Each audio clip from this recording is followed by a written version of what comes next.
Je suis consultant en communication et écrivain. Ma femme est médecin de famille. Nous avons 3 enfants et 2 petits-enfants.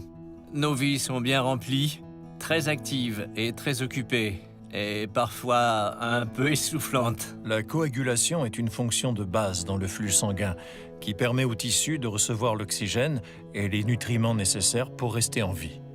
La coagulation doit se maintenir à un certain niveau, sinon des caillots peuvent se former, interrompre la circulation et causer des dommages à certains organes, ce qui peut être fatal.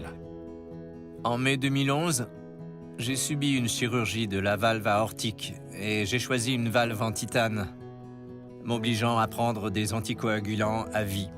Les anticoagulants sont nécessaires aux personnes qui souffrent de la fibrillation auriculaire, une maladie cardiaque qui peut entraîner des accidents vasculaires cérébraux, qui ont des valves cardiaques mécaniques ou qui font des caillots aux jambes ou aux poumons. Je surveille mon INR depuis mai 2011. Le INR, pour International Normalized Ratio, est un indicateur de la coagulation sanguine qui existe depuis des décennies. Des études démontrent que l'INR doit se situer à un niveau spécifique. S'il est trop bas, on s'expose à une réapparition des caillots. Et s'il est trop haut, il y a un risque élevé d'hémorragie. Au cours des premières semaines suivant mon hospitalisation, j'allais souvent à la clinique de mon médecin à Toronto, disons 2 fois par semaine pour tester mon INR.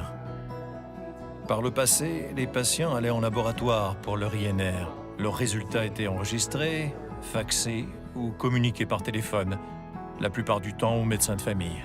Le patient ne recevait alors souvent ses résultats que le lendemain. Je voyage beaucoup dans la vie. Je voyage beaucoup pour affaires.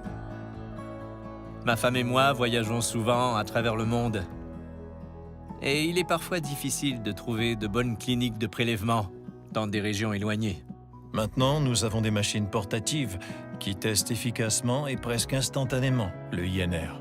C'est en me rendant à l'hôpital pour mon suivi trimestriel qu'on m'a informé sur l'autosurveillance. Voyant mon anxiété à devoir venir en laboratoire 2 fois par semaine, quelqu'un m'a suggéré l'autosurveillance de l'INR. Je ne connaissais pas ça. Plusieurs cliniques spécialisées en anticoagulation l'utilisent et peuvent enseigner aux patients comment l'utiliser pour tester leur sang. Tous les 9 à 10 jours, j'ouvre ma trousse, je pique mon doigt, je prends une goutte de sang et en 10 secondes, j'ai le résultat de mon INR. L'autosurveillance est aussi précise que le test en laboratoire et la ponction veineuse directement au bras. C'est tellement plus pratique et moins stressant. Le seul inconvénient que je peux voir serait les frais reliés pour une personne sans assurance. Il est possible d'apprendre à s'en servir dans les cliniques d'anticoagulation, dans certaines pharmacies spécialisées et même directement sur Internet. Il s'agit d'une simple petite piqûre au doigt et les résultats sont aussi fiables que ceux qu'on obtient en laboratoire. J'ai appris l'existence de l'autosurveillance de l'INR d'une personne qui avait une trousse à l'hôpital. Elle m'a montré comment c'était incroyablement simple à faire. À qui je recommanderais l'autosurveillance? Sûrement à des gens comme moi, qui sont très occupés et pour qui le temps est très important. Mais aussi à ceux qui vivent loin de leur médecin ou d'un centre de prélèvement.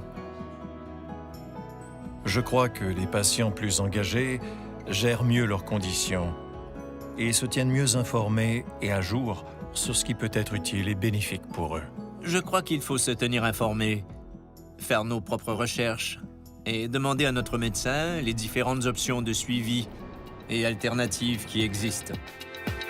Pour en savoir plus sur les points de service ou les tests INR à domicile, visitez healthandfamily.ca/test INR.